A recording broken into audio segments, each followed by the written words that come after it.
चोलिया के कोई गो डिजाइन अब तो आइल बा एको ही के पेनत पेनत मन उजी आइल बा सोकेत होता सोकेत होता सोकेत होता राजा जी 200 ले आदबा किन करे ई कुल गाना गावल जरूरी बा खराबा त गइबे कुल बाजार में आइल जेना रानी बाजार में आइल बन जा आ गुन जब बाजार में का से मसवा से कमे लौकता हां ले बाजारे चलो चलो चलो जाता ई साड़ी किने 5-5 लाख के साड़ी किने वो 9 लाख का हार किने जातनी छिनासत हमार देवर के शादी बा देवर के थार से उतरल हई एरोप्लेन से और बाजार में पैदल जाती फिर काय तक संजय के दुकानिया बड़ी भीड़ रहला प्रेनिया जाई हो न बामा प्रेने जाई हार से ना रानी कार से नहीं है कार से कार कार क्रेटा लाओ पापा क्रेटा लाओ क्रेटा लाओ पर हम खड़ा होके हवा खान वो लावा ते कुल बतिया बताओ जरूर चलो चलो चलो रानी लेट और केने सियाम के कहानी हो गबा कि साड़ी पहनम ना तो पूरा बॉडी लोशन लेखा काम करेला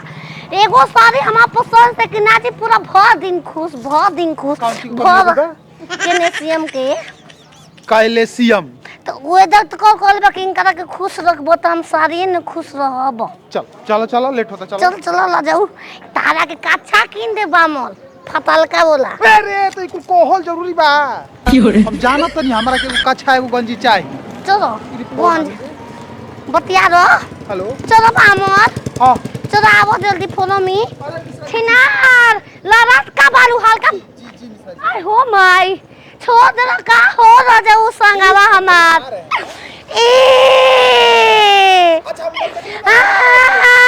संग छूट गई केकरा से पूछी हेलो हेलो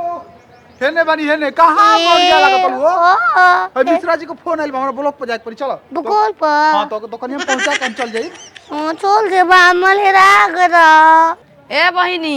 2500 ले कम के अगर साड़ी मिल जाई ना तो जा फ्री में दे दे जा ले ली हो गजब हाल बाटी तू देवे वाली बात बतियाओ दरुआ तनी नीमा से बतियाओ के ले ली हमहू दूसरा दुकान पर जा देखा 3500 3200 को नीचे कह दियस तो 2500 देवे वाला रेट कने ले ला भाव से लगा दे तनी पियर का दिखा दी ला हरदी पे पहने के खूब बेचाता साड़ी लू तो ए राजा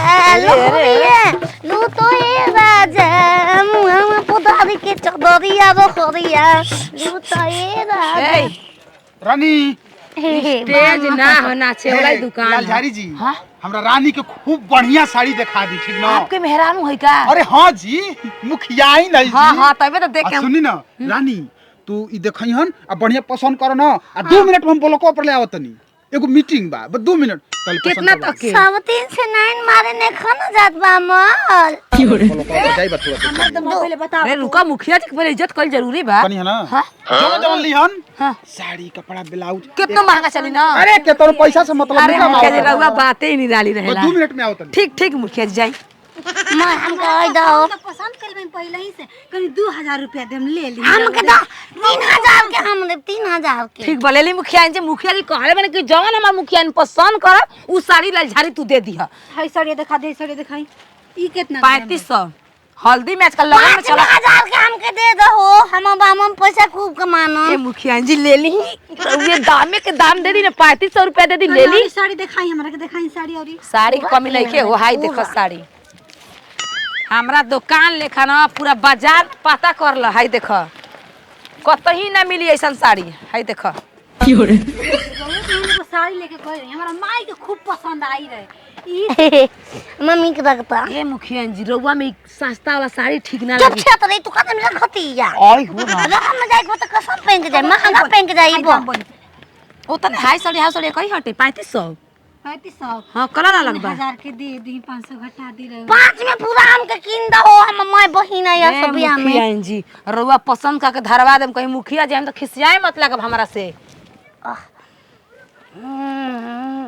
ए मुखिया सरिया में खुल जाता हो पेनो ताई अरे सड़िया कमरिया से अरे राजा जी खुल जाता अरे ठीक से पहनाई ना आई डांड से बिछुल जाता आओ के चुआ कहां के चु ए दरवा देनी कहानी मजाक हम- कर रही मजाक कनी मुखिया जी हेने बैठी रहुआ को गो साड़ी रहुआ लेही हम यार होत रहे त सू सलवार पहनावत रहे मां के हो यार आओ तबे के चपोत दी ना। हम बुरा आ गए नी भटकते आ गए नी जाके करा घर आई ले ई घर ना है दुकान है कपड़ा के। हम भूख न लागो बा पागल जैसा लागत आरी। हां पागल लागत रे मुखिया जी। करी है कि आपके पति करी है मुखिया जी। नो काट के बनी पति हम ना लेब नो काट के ना बने अब का करबो पति छती के चपोत दी पैक कर दी ना। सारी तू समाज हमरा से पूछ हम करबू जगवान कहीं का ए मुखिया जी रवाबे ना कोन है के हेकरा लेम साड़ी पूरा हम लेब दा हां तो चपोत दे तनी मुखिया जी ले। काहे से कि मुखिया जी कहले बानी तो हमार देवे में का दाम के पैसा चाहिए हम साड़ी देहीब। बिकसुतिया आयो बिकसुतिया ए मुखिया जी साफा पागल है का जी बच्चा लेखा डेरा तन दुकानिया में। हम तो हमारे के विवाद बोझे ना बिकसुतवा से पतवा दे बबे का बदले स्क्रू पूरा ढीला बा मुखिया जी संबतिया ले का करवाई में बमला से लगन कपड़े में हो राती खेला बेला कहते लाइट बुता देल रह जाए ब्लाउज बाटे बंडी ब्लाउज अपना बहिन के देवे के बस। तोरे माई रंदी कैसे कहती रे अरे छतरी देखी मुखिया ने आवा कराई आवा कौन कर दे वाला आवा जी नो चले बाची ये मुखिया जी झगड़ा ना। अरे बाप रे आवा मारा बिठा ए मुखिया मारा बिठा के जाइबू हई दुकानिया आयो गवा चुतरा रे चुतारा जी चूतर है बारा और गोड़ में घाव लागल। आज हम चुतरा तो घाव लागले न रहिता जनो तो काल लेकिन माफी चाहते हैं दुकान घोसरो के अब हम का करें। अरे बाबा सोच अब काट अरे मुखिया जी अब अपन हम ना रे ना कोप ने ले छी नरी रे हमरा के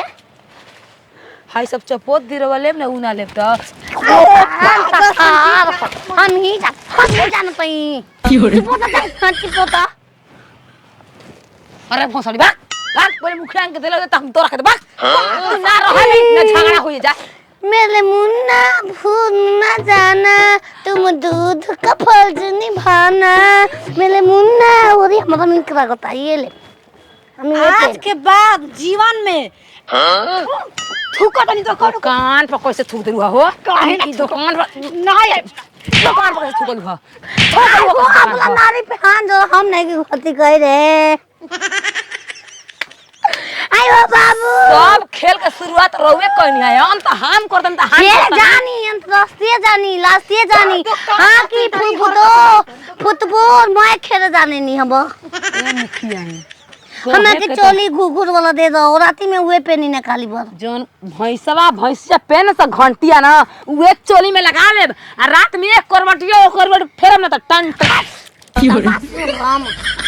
डाइन बढ़िया चपोत दी ना। ओए फुबा चिप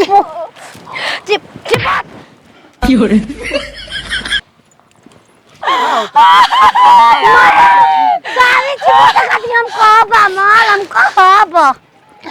हां ए मुखिया जी ले हम करे कुछ ना बड़का पापा ओ बड़का पापा वोट दे राजा चुप रह और मारा धाई बलमा के बमला माले मुखिया जी आपके राम राम बराउर मुंह देख इनके छोड़ देनिया ये तना ही हमके मरले वाली मुखिया इन हमके लाते मुंह खाच के आग्रहण विभाग गइले बाड़ी पागल बाड़ी सब का चलता पसंद भइल हां तो ले लो कौन हाय देखी आई 5,000 के 5 गो साड़ी पसंद कइले वाली 25,000 रुपया भइल दे कुल दे पैक कर दे कथी ठीक बा मुखिया जी का करे के साड़ी हम आई 5 दिन के बाद कल ले जाए ठीक ना पैसा दे भाभी ना पैसा वे रही तो लेना जेती हो एला जो गोदी टांग के तो के ले जाइब तब हम नीचे रहब त मुते बबले चलो हमने बाहर बाथरूम में जे मुतवा दे आयो गनगना गइन लग अरे ए जना का मुते देनी अब का ए ऐसा कुला दे त हैगिस पैंट पहना के चली मुखिया जी मुतनी बाड़ी एकदम साफा खत्म हो गए किने खातिर पैसा नहीं खे साफ करवा लिए बहनी ठीक ना साफ करवा लिए चल रानी चलो पहले हमारे हो हां चलो बानो चलो चलो हमारे में पैसा ज्यादा ए नाती के बेटा छिनार मुखिया मुहा पर ना करे ना नाती के बेटा ए ना परियोट में पाका दुआ